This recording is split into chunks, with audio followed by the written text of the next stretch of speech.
Nah nyana kieu salat maghrib sholli fardhal maghribi salasa rakaat Allahu akbar bismillahirrahmanirrahim. Aduh dalam hatina waduh aing lamun di dieu bae aing ya 3 tahun kebal kana aing moal ka kawin berarti mangani aing geus sayang kawin guruna nampilingan di tukang goblok sia salat kos kitu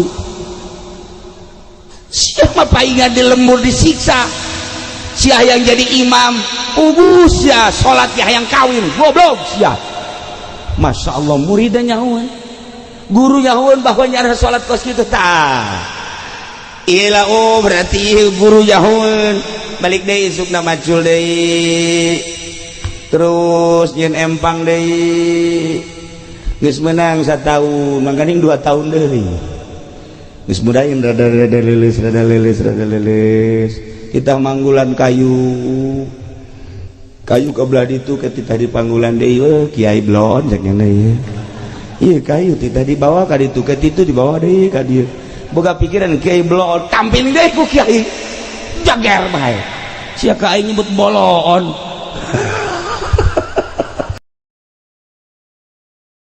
cek adalah sabodo ka neraka je atuh ulah. Nah balikan deui para jamaah kaum muslimin wal muslimat rahimakumullah. Aya hiji santri begitu ngajina bagus baca Quran hebat jadilah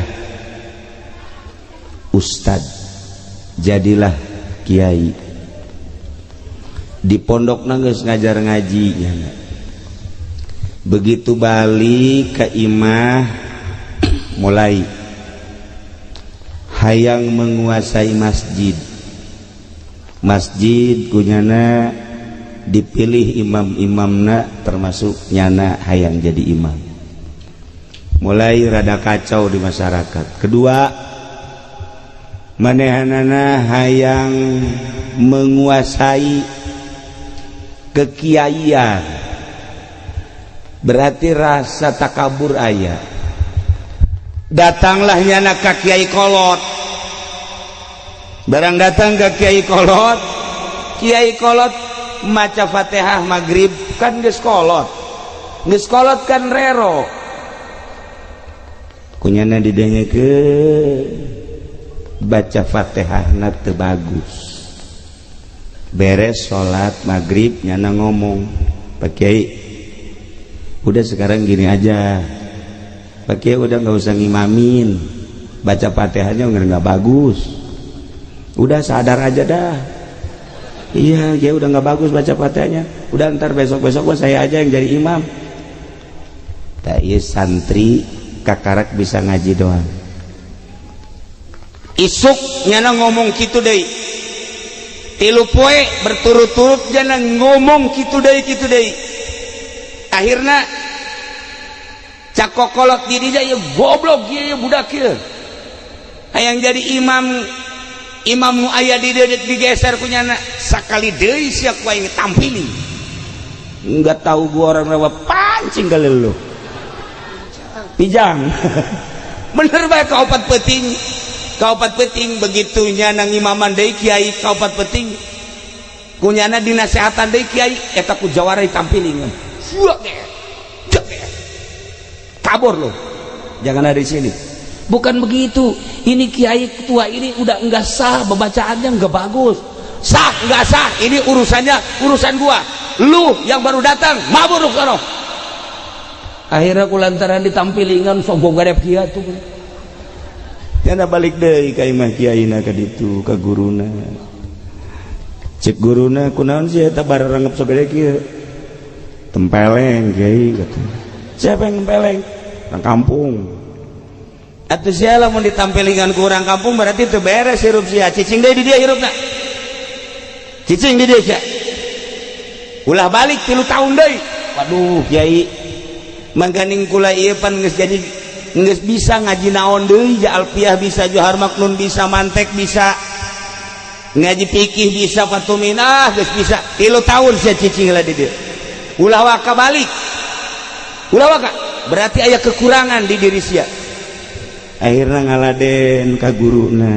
Nah, kuari mah lain ngaji fikih, lain ngaji alat.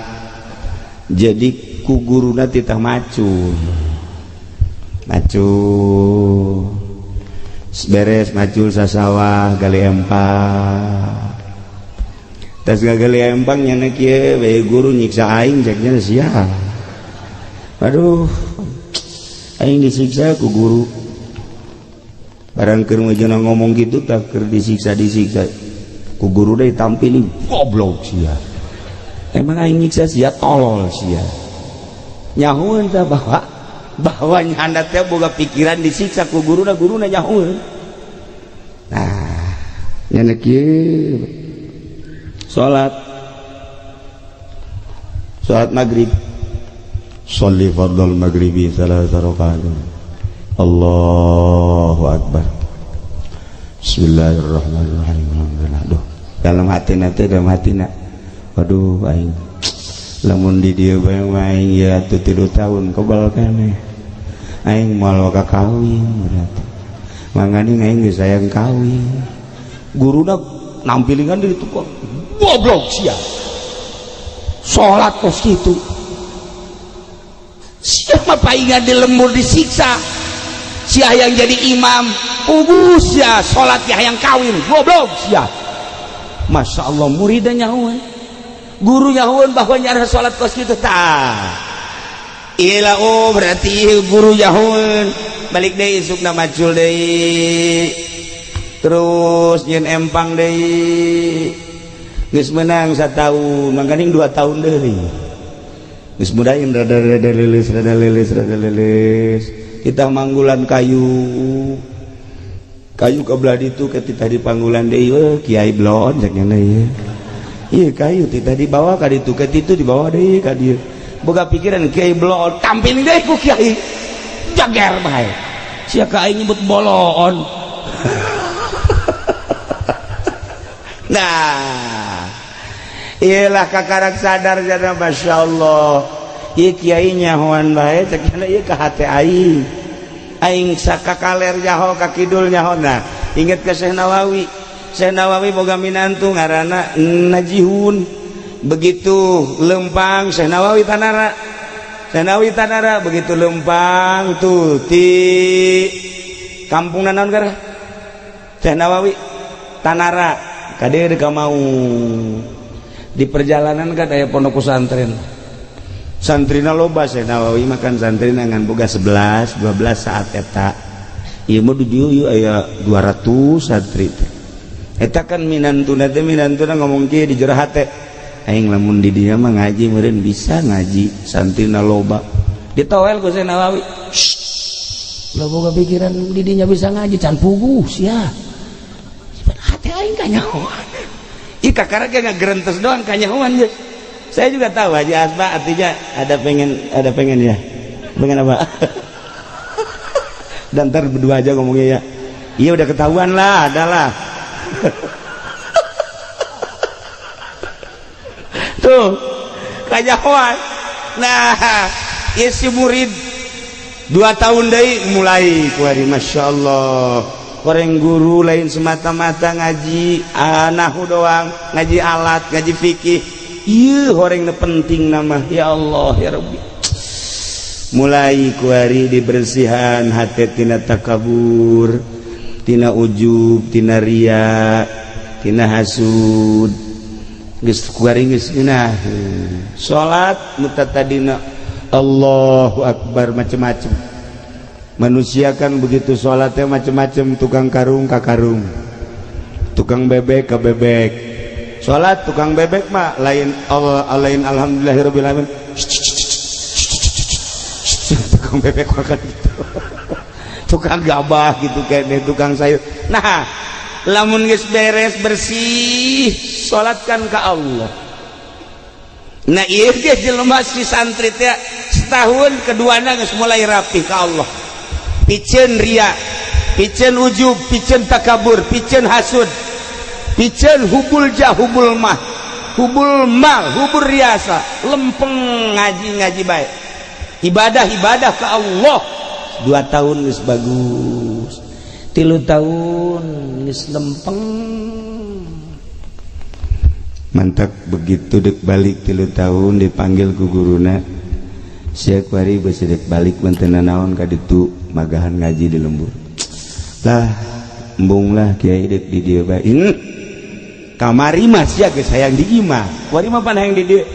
Nikmat ibadah ka Allah. Orang ibadah ka Allah mah henteu kudu di Mekah. Henteu kudu di Madinah. Ja Allah nama eta-eta keneh. Bagi jelema anu geus wauh jeung Allah di Mekah jeung di dieu akur, di Mekah di Madinah jeung di dieu akur bae. Allah na eta-eta keneh ngaganjarna nu deukit, nu nitahna Allah, nu ngaganjarna Allah, mun wauh ka Allah akur. Nah isi budak geus 3 tahun lantaran geus boga nikmat ibadah kuari titah balik ku guruna, balik geus ka ditu insyaallah ayeuna moal aya nu nampili, saurang ge moal aya nu nampili.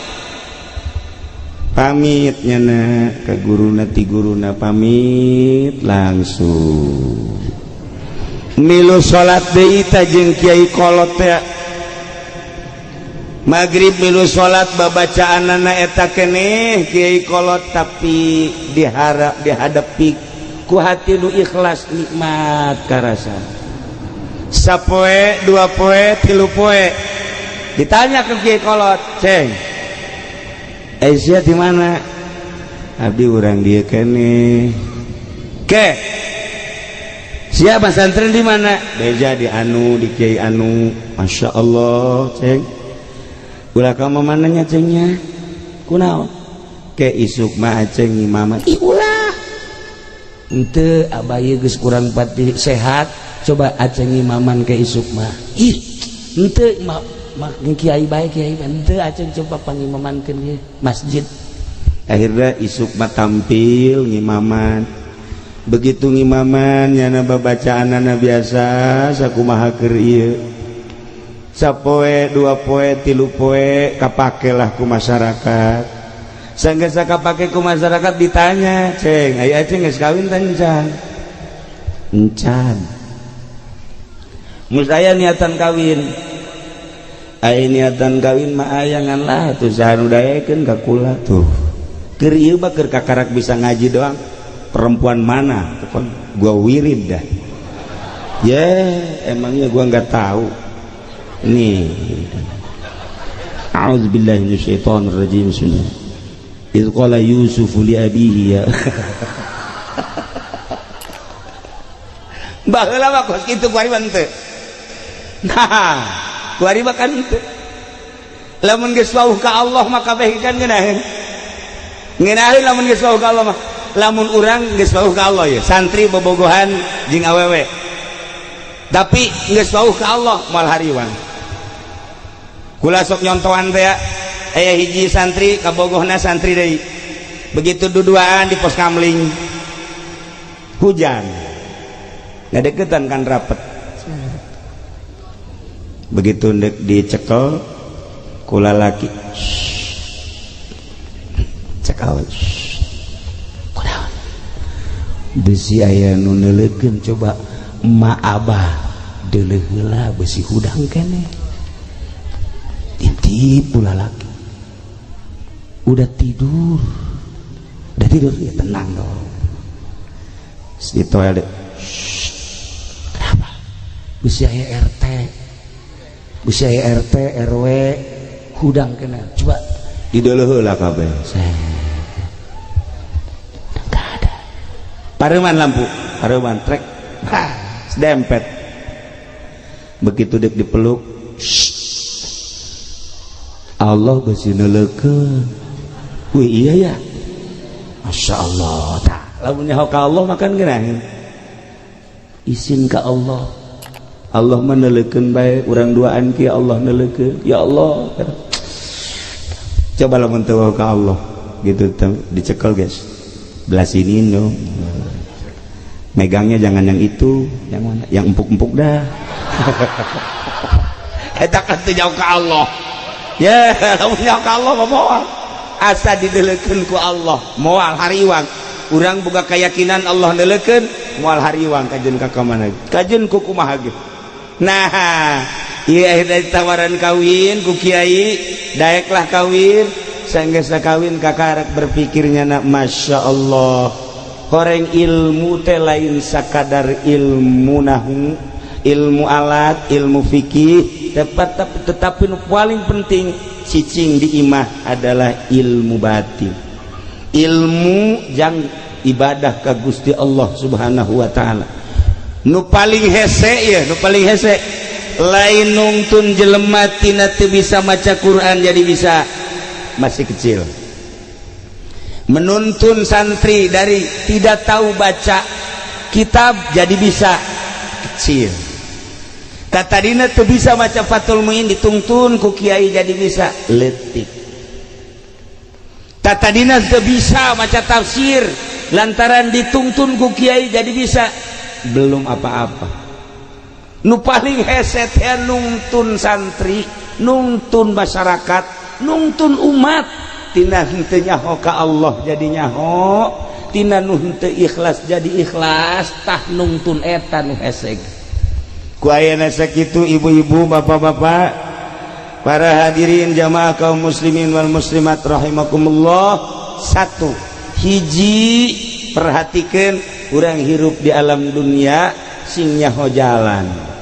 Sing hade jang balik urang nomor kedua. Teangan panutan kiaina nu bener-bener ikhlas, nungtun urang tina teu nyaho ka Allah jadi nyaho, nungtun urang tina teu bisa ibadah jadi bisa, nungtun urang tina teu ikhlas jadi ikhlas. Mantak tingali panutanana lamun masih keneh nukerkeun hukum jeung dunia, nukerkeun agama jeung dunia, ulah harap bahwa agama bakal luhur. Hiji di lembur urang, di daerah urang, di negara urang, bahkan di dunia, lamun masih kena tuker jeung dunia moal maju. Sakitu ala kadar malam ieu urang kukumpulan jang nyaho jalan eueuh deui hiji-hijina pondok pesantren jeung majelis taklim. Isuk pageto awas terakhir urang di jero rahim keluar ke alam dunia, pepeta neangan jalan keluar roh urang balik deui cabut set. Lamun kuarina nyaho ka Allah, roh urang bakal babalik ka Allah. Lamun kuari teu wauh ka Allah, roh urang moal wauh jeung Allah. Maka roh masa geusna keluar ayat tempatna, awak urang mah dibawa ka leuweung. Saha itu Kiai Asba paeh, saha itu Kiai Haji Bahri paeh, saha itu Lurah Modar, saha itu RT Koit, saha itu Haji Pendi ngejejes, paeh kabeh. Ditutupan kan sekian lah sebodoh ka neraka je atuh ulah. Nah balikan deui.